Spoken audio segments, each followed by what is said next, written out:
dapat pag may pelikula, una talaga si Gabby sa billing. Yes. Kasi it's been Sharon and then him since Dear Heart. Pero sa pagkanta, Sharon muna. Kasi 12 ako nag-start. Tsaka singer ako.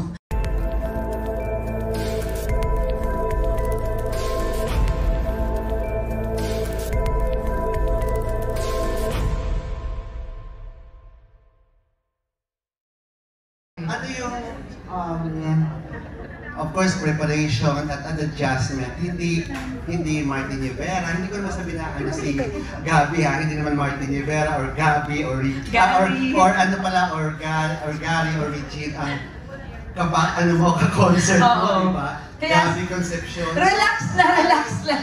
Adjustment mo dito. Malaki na happy way. Ikaw ba yung hindi masyado.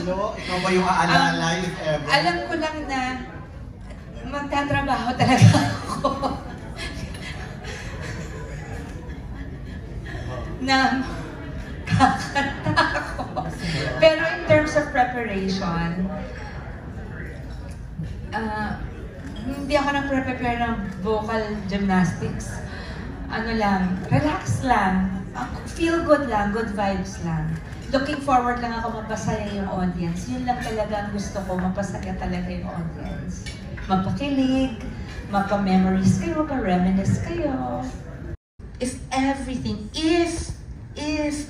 goes well, according to Nancy, if everything goes well, we might take it abroad. If everything goes well, we might go on tour.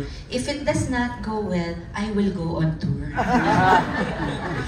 Pero for sure to, mag-tour to. Sabi ko man ako doon yan. No? Kasi parang I don't know him na eh. It's been so long, parang hindi ko nakilala kung ibang, parang hindi ko, syempre yung kilala kong Gabby, yung minahal ko noon.